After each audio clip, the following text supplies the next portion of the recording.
Hey guys, welcome back to the Heads Project. I am John Ordalaza, and we're going to be reviewing Venom, the 2018 film starring Tom Hardy in the lead up to the sequel, Venom, There Be Carnage. I will be seeing that movie this Thursday, and I will be doing a review for it, I believe, Friday morning. So stay tuned, stick around the channel for that, you don't want to miss it. But now we're going to talk about the first installment with Tom Hardy of the anti-hero known as Venom. So I'm just going to throw this out there. When I first heard about Venom being developed, as well as Joker, just to throw it in there for my example, those were two characters that I just could not see carrying a film by themselves. They always just seemed like Spider-Man's villain or Batman's villain, and I just couldn't wrap my head around it working with a film centered around the villain.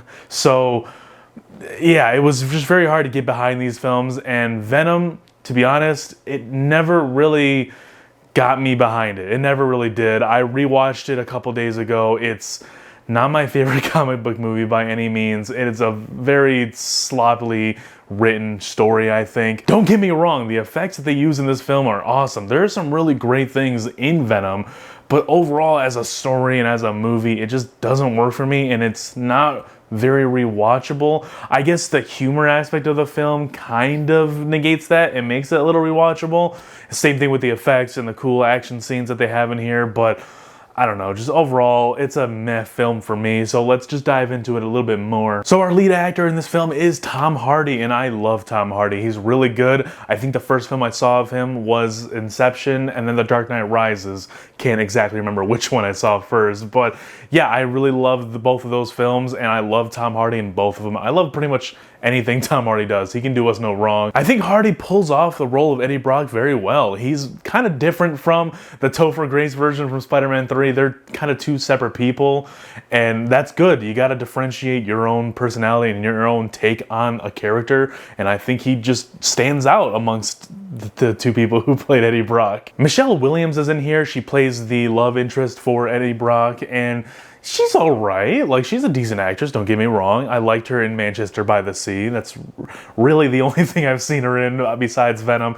And yeah, that's all I can really say. You know, when you bring in an actress or an actor who's really just not known for making these types of films, blockbusters, summertime action flicks, they can either mesh very well or just feel kind of misplaced. And I don't know, I guess she was leaning towards misplaced, just in my opinion, but you know, she kind of wrote a fine line of like, she's good, but does she really need to be here? That same thing can be said about Riz Ahmed's character, who he's the villain Riot in this film, and I do believe a lot of people have said this, and I share that same opinion, that he was horribly miscast in this film. He does not fit that build of the big baddie. And yeah, he wasn't like a super menacing villain in this movie. He didn't really have to be, but still, whatever they wrote for him, it just didn't work. It didn't work for him, and it just didn't work in general. Like, I just found a lot of the lines from this character, I don't even remember his name.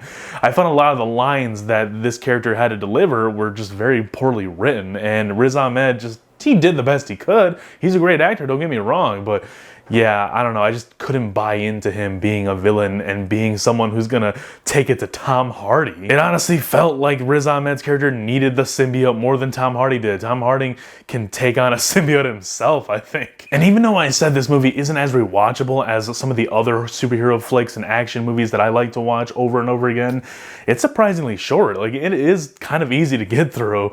It's just, you know, things I don't like, I don't want to watch. And this is just not my favorite type of movie. It was very much an origin story of the Venom character and how he came to be, which was still really cool. I liked seeing this grittier version of Venom, because we got like very little bits of a cool Venom in Spider-Man 3, and then when we just went full on, like showed him costume and everything in that Spider-Man 3 movie, I will be doing a review for Spider-Man 3 later on in the year, so you might want to stay tuned for that. But I will say, if you are a fan of Tom Hardy, if you know who he is, and if you really do like the character of Venom, think he's a really cool, badass character, and you're just down to watch any Marvel movie, this is a fun hour 40-minute movie. You're not gonna like die watching the movie. It's not terrible.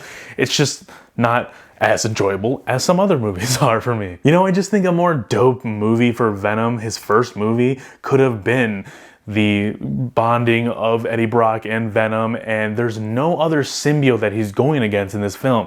It's maybe him on the run against the police, and he's doing some anti-hero shit.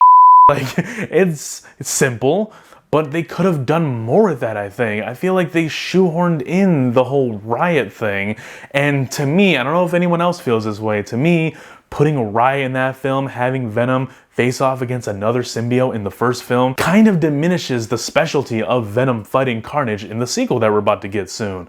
I don't know if anyone else feels that way, but that's just how I feel, you know. And like in the trailer, Venom says, "Oh, it's a red one." Like, that's honestly how it is. It's just a red villain of the one we got in the first movie. And it sucks, but that's what's happening. It kind of feels like when a sequel copies and pastes what they did in the first movie. And I'm not saying that's what Venom 2 is already, because I haven't seen it yet. That's what I mean by Venom 1 should have been different. That's why I don't like it as much as some people do. I wish it had more of a focus on just Venom and Eddie Brock, them dealing with each other, and just building that relationship instead of shoehorning in this symbiote. It's like if the Joker had a shoehorned Batman or something in at the end, or I don't know, like any character from the DC universe was just shoehorned into Joker because they needed Joker to face off against somebody in that movie. So we're circling back to that first thing I said in this video. Joker and Venom are two movies that I really wasn't looking forward to when they were first announced to be in development. Joker did blow me away in a sense that it just did something different. It wasn't your typical origin story of a comic book character. It took a villain that we don't get origin stories for. We don't get origin stories for villains, like, ever. But when we do, it's either something really cool like Joker and something different for the superhero genre, or it's Venom, to where they kind of mold him to fit this anti-hero role, so they give him a villain to face because that's the template that most superhero films can follow, and it's easy to follow. A guy faces another guy who's worse than him.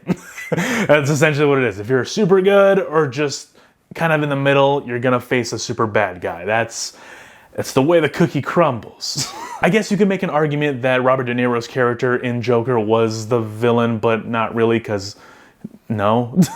But to focus on some positives real quick before I end the video, once again, special effects were incredible in this film. There were just little shots here and there that I thought were, oh, okay, that's interesting. But for overall, I thought it was really good. The VFX department or whatever, they did a fantastic job with this movie. And the music, the score, I thought was decent. It fit the build of an anti-hero story. And yeah, the performances, like I said, Tom Hardy, Michelle Williams are good in this film. Michelle Williams is kind of misplaced in my opinion. The same thing with Riz Ahmed, but I think Tom Hardy fits perfectly in this world, and he does lend himself to being this leading actor in a comic book action genre, and I think Venom is that perfect thing for him. I am more excited to see Venom Let There Be Carnage than I was with the first Venom, because you have Andy Serkis directing this film. Andy Serkis is a legendary motion capture actor, and just actor in general. He portrayed the likes of Caesar from the Planet of the Apes remakes that they did a few years ago. I believe he did motion capture for King Kong, the Peter Jackson's King Kong.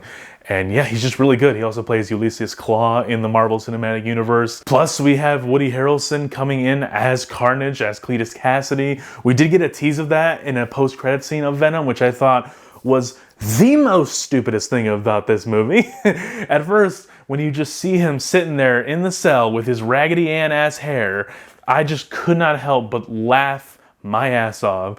And then when he just lifted his head up, kind of menacingly, said, "You better find me some Twinkies, or there's gonna be carnage." Anyways, guys, that is it for my review of the 2018 film Venom.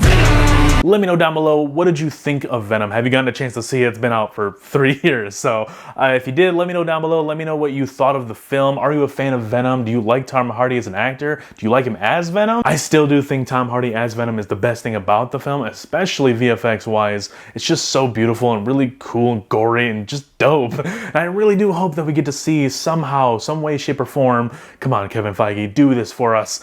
Get Tom Hardy, get Tom Holland as Venom and Spider-Man, have them clash. I think that would be really cool. But anyways, guys, leave a like and subscribe to the channel if you're new. Be sure to stick around till later in the week. I'm going to be doing my review of Venom Let There Be Carnage Friday, hopefully.